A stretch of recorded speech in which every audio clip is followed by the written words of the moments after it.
तव कथामृतं तप्त जीवनम कविभिरीडितं कल्मषापहं श्रवणमंगलं श्रीमदाततं भुवि गृह्णन्ति ये भुरिदा जनाः।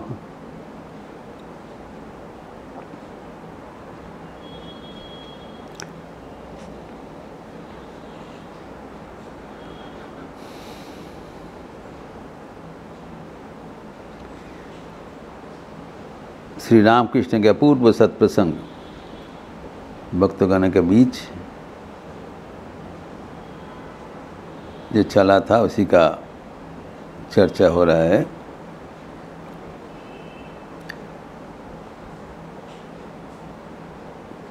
भक्तों का विभिन्न प्रकार का विश्लेषण करने के उपरांत ठाकुर कहते हैं, जितना आगे बढ़ोगे उतना ही देखोगे वही सब कुछ हुए हैं। बड़ी छोटी सी बात है, लेकिन गंभीर अर्थ वह है।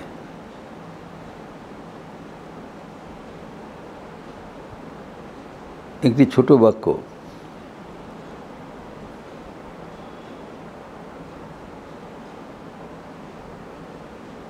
যতই আগে বাড়বে देखबे तिनी सब হয়েছেন। ठाकुर का ये फेमस स्टेटमेंट है, विख्यात उक्ति है, तिनी सब कुछ হয়েছেন। यह है चरम आध्यात्मिक अनुभूति का बात। ये अद्वैत तत्व का आखिर अनुभूति है। जब साधक के जीवन में यह अनुभूति उपलब्ध होता है तब जीवन एक दूसरा मात्रा में पहुंच जाते हैं। सर्व प्रकार का भेद भावना एवं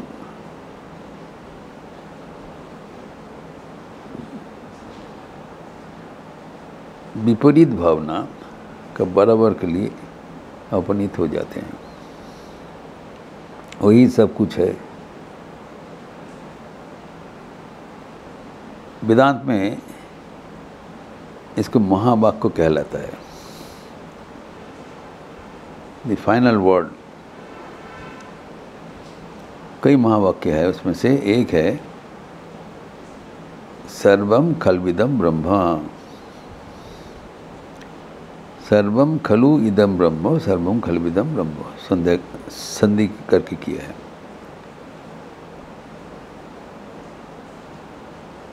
ये ब्रह्म सब कुछ है। सर्वम कौन? ब्रह्म इदम, जिसको दिखाई पड़ रहा है। ये दृष्टमान सृष्टि वो ही ब्रह्म है, एवं जो अदृश्यमान है वो भी ब्रह्म है।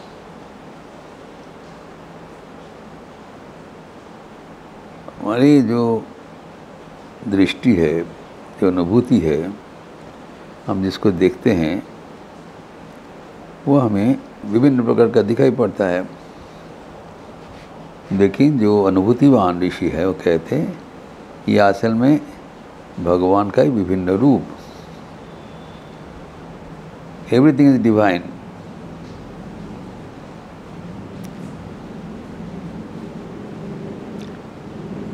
स्वामी विवेकानंद इसको कह लेते हैं कविता में, बहुरूपे सन्मुखे तुम्हार ছাড়ি কোথা খুঁজিছে ঈশ্বর।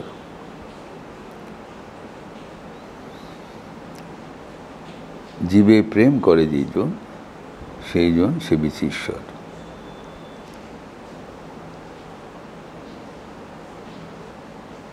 যত্র যত্র নেত্র পড়ে তত্র তত্র কৃষ্ণ সুরে।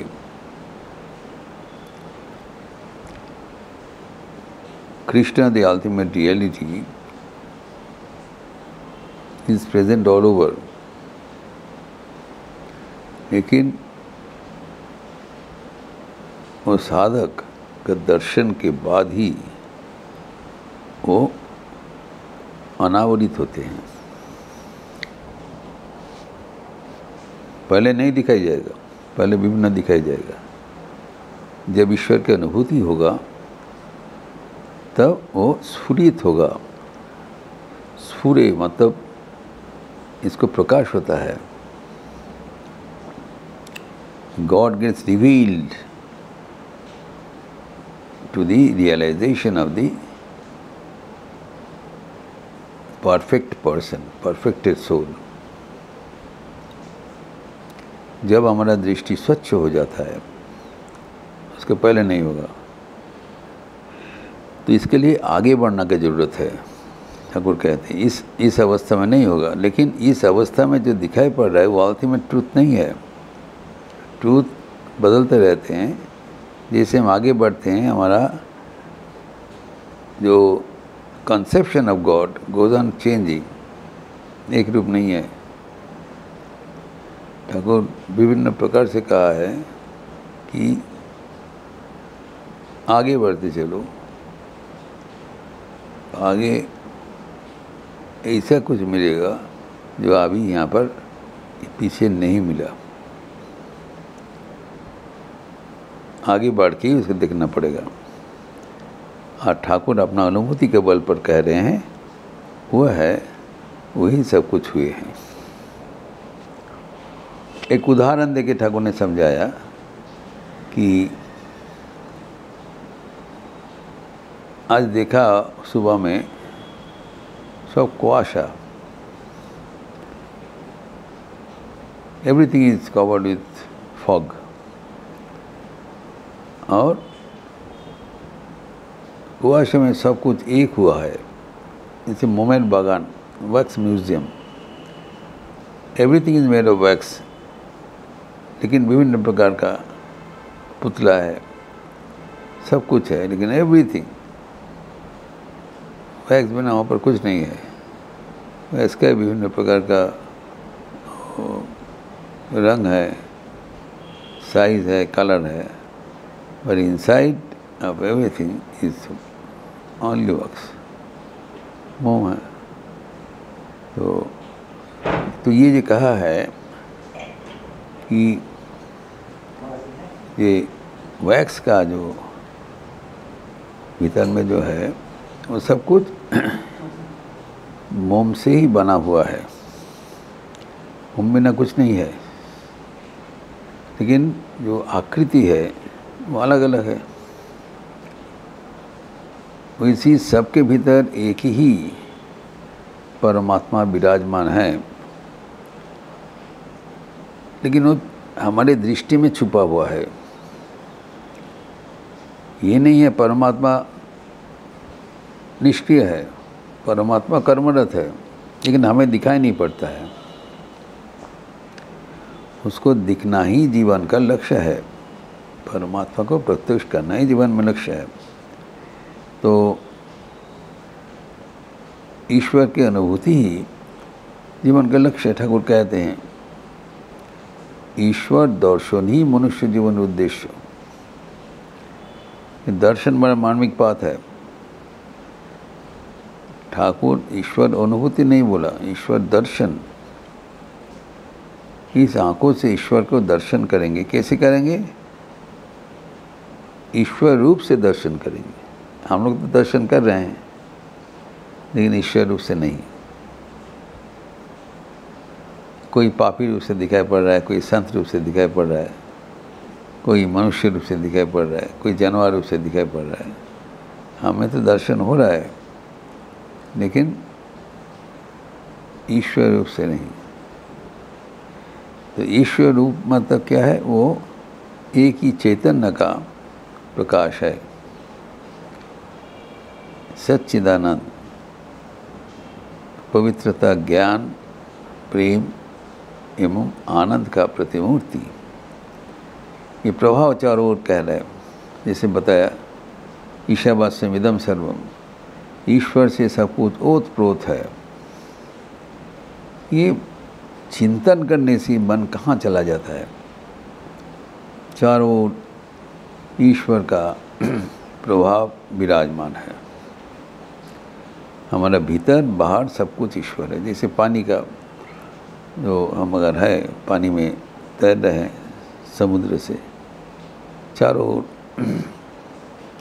वैसे ही हम जो ईश्वर समुद्र में अवगाहन कर रहा हूँ, वही सब कुछ हुए हैं। तो ये जो सृष्टि तत्व ने बताया कि वे ही निमित्त कारण है, वही उपादान कारण है। भगवान आपने शरीर से ये सृष्टि किए हैं, जीव जगत सृष्टि किए हैं। There was nothing. God created this world out of His own being. यहाँ पर दूसरा कोई किसी के कार्य से नहीं है। शैतान, कोई शैतान नहीं है। तो भगवान इस दुनिया किया है जो अच्छा दुनिया, और शैतान ने दूसरा कोई गलत दुनिया बता दिया। आज दोनों में हम लोग संघात करते रहे, ऐसे नहीं है। भगवान जो किए हैं, सृष्टि किए हैं, वो अपना शरीर से ही सब कुछ सृष्टि किए हैं। तो सब कुछ डिवाइन, पहले कुछ नहीं था। तो भगवान वांटेड टू बिकम मेनी।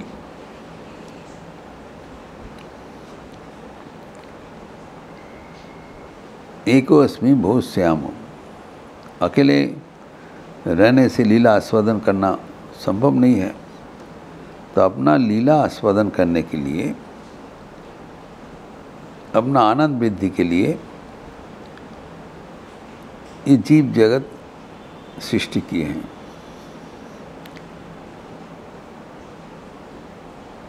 तीन चीज़ है, ईश्वर, जीव जगत, गॉड, सोल, नेचर। पहले सृष्टि के पहले सिर्फ एक ही था, वो है ईश्वर, कुछ नहीं है। ईश्वर आपने शरीर से ही मानो ये सृष्टि रचना किया है, एवं हम लोग की भी रचना किया है, साधकों की रचना किया है, ताकि ये लोग साधन वादन करते हुए हमें प्राप्त कर सके। जितना हम भगवान को प्रार्थना करते हैं, जितना आगे बढ़ने का प्रयास करते हैं, धीरे धीरे हमारा दृष्टि उन्मोचित हो जाता है, खोल जाता है, आँख खोल जाता है। तो वह हमारा आध्यात्मिक चेतना का अग्रगति है, आध्यात्मिक उपलब्धि है। जो चारों ओर गंदगी दिखाई जाता था, आवी दिखाई जा रहा, वही भगवान का एक एक रूप। तो भगवान को रूप समझकर उसको उसी तरह हम बिहेव करते हैं। तो कैसे बिहेव करेंगे, जो कि स्वामी विवेकानंद ने कहा है, जब आप ईश्वर को कहाँ ढूंढ रहे हो, चारों ओर आँख खोल के देखो, ईश्वर विराजमान है। और जो ईश्वर को आनंद में रखने के लिए, खुश में रखने के लिए हम क्या बताते हैं, आप सब कुछ आनंद में रहो।